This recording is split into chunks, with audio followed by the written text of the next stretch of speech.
অভ্যুত্থানের পূর্ববর্তী সময় খুনি হাসিনা কিন্তু বাংলাদেশের মিডিয়ার এক প্রকার গলা চেপে ধরে রেখেছিল। ডিজিএফআই থেকে শুরু করে বিভিন্ন এজেন্সি অলওয়েজ নজরদারি করত। তারা ঠিক করে দিত কোন সেন্টেন্সে কোন কোন ওয়ার্ড হবে, একটা সংবাদ ছিল না।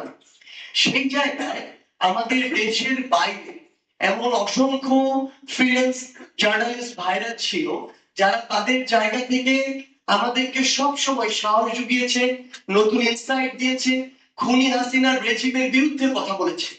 আমরা যদি উদাহরণস্বরূপ ইলিয়াস ভাইয়ের কথা বলি, পিরাতি দাদার কথা বলি, করম সারোয়ারের কথা বলি, এরকম অসংখ্য জন ছিল যারা ওই পুরো রেজিমের বিরুদ্ধে দেশের বাইরে থেকে কথা বলেছে এবং এখনো তাদের জায়গা থেকে দেশের জন্য কথা বলছে। সো সামগ্রিকভাবে এই যে আমাদের ডায়াসপোরা ছিল, আমরা তাদের প্রতি আমাদের কৃতজ্ঞতা জানাই এবং আমরা মনে করি অভ্যুত্থান পরবর্তী সময়ে আমরা যে নতুন বাংলাদেশ গড়তে চাই এবং গড়তে যাচ্ছি, সেখানে তাদের একটি সক্রিয় অংশগ্রহণ প্রয়োজন।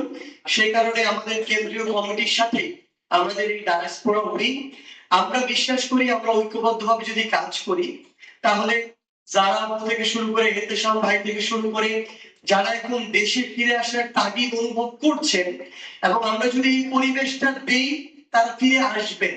সেই জায়গা থেকে আমাদের সামগ্রিকভাবে আমরা এই জায়গাগুলোতে কাজ করতে চাই। ব্রেইন ব্রেইনের যে খেলা, এই খেলা আমরা শেষ করতে চাই। অবশ্যই বিভিন্ন জন বিভিন্ন ভাবে সমৃদ্ধ হতে দেশের বাইরে যাবেন, কিন্তু তাদেরকে আবার সময়ের প্রয়োজনে, দেশের প্রয়োজনে আমাদের দেশে ফিরিয়ে আনতে হবে। সেই পরিবেশ তৈরি করতে হবে। জাতীয় নাগরিক কমিটি সেই পরিবেশ তৈরি করতে এবং সেই জায়গায় কাজ করতে বদ্ধপরিকর।